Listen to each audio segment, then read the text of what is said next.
All right, happy Friday. Welcome back. Concepts and training, diving into strength speed this week, or speed strength, moreover. So, if we have two different things and they're very closely related, these two different ranges of adaptations we get in the muscle. We talked about speed, and we get speed strength and then strength speed. And really, especially when we look at percentage-wise, then moving weights and being able to move at velocities and kind of work the strength or the force velocity curve, right? And just kind of rehash.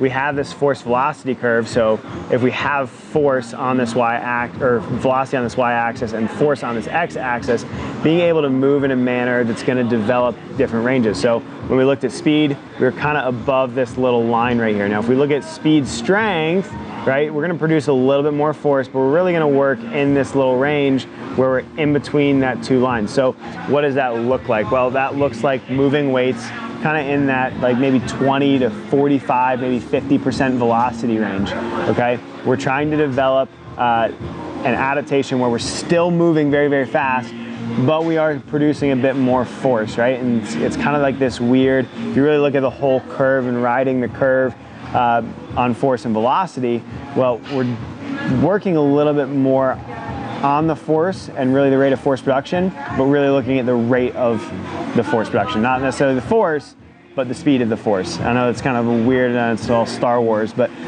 when we start to look at speed, right, we may produce, and let's just give a random number of like 10 newtons of force, per step in a sprint. Well, we can increase the load that we're using. What we start to see is that we start to develop a greater sense of rate of force development. So we're able to express force quickly, all right? Now, obviously, we need some max strength, and we'll talk about absolute strength and absolute ability to produce force, and we'll talk about shifting the force velocity curve even more. But when we're trying to develop, especially athletic qualities, we're not going to move max velocity when we're applying more force. It's just impossible, right? But we can move at high velocities with higher force loads.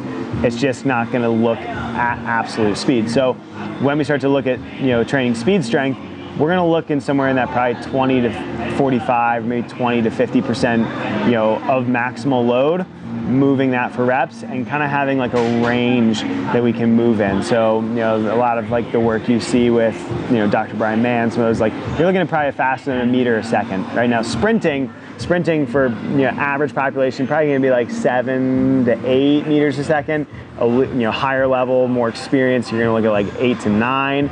Elite level, you're looking at like 9 plus 10 to 11, right? Like Usain Bolt runs at 100 meters in less than 10 seconds. He's moving faster than 10 meters a second, right? Well, when we look at people sprinting, speed is going to be kind of in that higher, really, if you look at it, faster than 6 to 7 meters a second. Your speed strength is going to be kind of above that 1.5, 2 mark, depending on how skilled somebody is. Then we'll look at strength speed and developing that quality. But when we look at it, we're really working into that range where we can sit there and have some time spent in this little, and we'll try to get this camera to see here. We can focus it back in. Yeah, there we go, right? We're kind of looking in that little range right here, and somebody just turned the lights off on me, right? But we start to look at developing that speed and that quality of speed.